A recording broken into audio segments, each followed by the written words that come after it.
Hey artists, in this video we're going to talk about our contour line hand project. For this project we're going to be using printed out pictures of hands, and we're going to find the letters that we need so that we can trace them at the light table. You're going to trace them at the light table using a pencil, and you're going to focus on the contour lines or the outline shapes of the hands, and you're going to focus on the knuckles on your hand and the wrinkles in your hand. You should do your initials, so it should be your first name, your middle name, and your last name, or you could do your whole name, but I think it's a little bit easier if you choose your initials because then you only have to do 3 hand tracings. When you're done with the papers, please put them back in the pile so that somebody else can also use them to trace. When you're done tracing at the light table, you can turn the light off, and then you can let somebody else use the light table. Go back to your seat and you can use a Sharpie marker to trace over your pencil drawing. You don't even have to erase your pencil lines because we're going to use the blending shader to add shading to our hand. I chose to use the ultra fine Sharpie marker while I'm tracing the hand so that the lines have a thin detail. Make sure that you draw fingernails and the knuckles and the wrinkles on the hand. When you're done tracing, you're going to add more pencil shading to the hand where the shadow shapes would be. So around the edges of the finger and where the fingers meet the hand. And then you're going to use the blending shader to shade the hand so that it looks more three-dimensional. So focus on around the knuckles and the edges of the hand to make your fingers look more three-dimensional and round.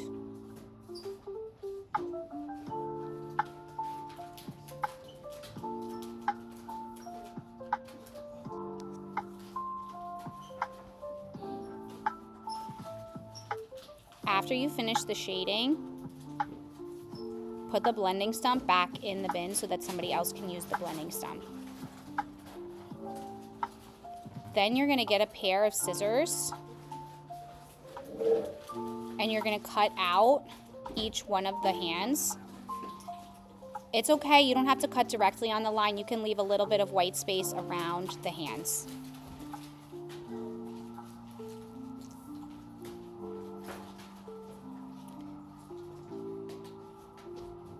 If you're worried about losing the hands, write your name on the back of them because your hand drawings might look like somebody else's hand drawings.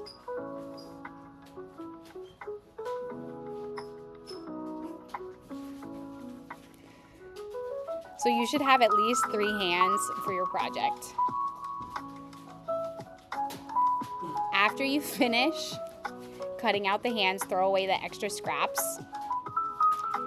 And then you're gonna make a background using watercolor paint and splattering the paint on the paper to make an interesting abstract background. So tap the brush on your finger. And you might have to use multiple colors or do multiple layers of splatter paint so that the whole background looks interesting. You could also try flicking the paint, but I find that tapping the brush on your finger works a little bit better. Make sure that you're working far away from somebody else or near the wall so that the splatter doesn't get on somebody else's paper. We don't want to mess up anyone else's project. We just want to make the splatter on our own paper. You can use whatever colors you want for this. If you want to stick to a simple color scheme, maybe you want to pick 2 or 3 colors, or you could do a rainbow design.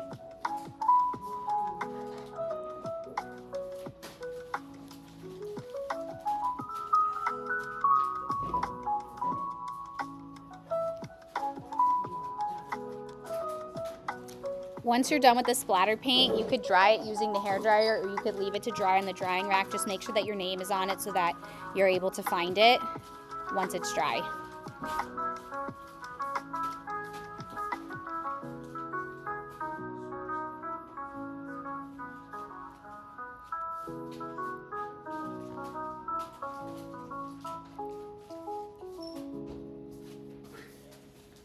The longer you splatter paint, the more colorful your background will be and more filled in with dots. Yeah, so let that dry. While your project is drying, you can use tape to attach your initials onto a solid colored background. You can use construction paper for this. Try and keep everything centered. It's okay if you need to reposition the tape. That's why we're using tape, because you can reposition it. If you use glue, you have to get it right the very first time. Otherwise, it's gonna ruin your drawing. Then when your background is dry, you can use more tape to attach your letters that are on the construction paper into the middle of your splattered background. And then once you're done, take a picture of your artwork and put it in Google Classroom.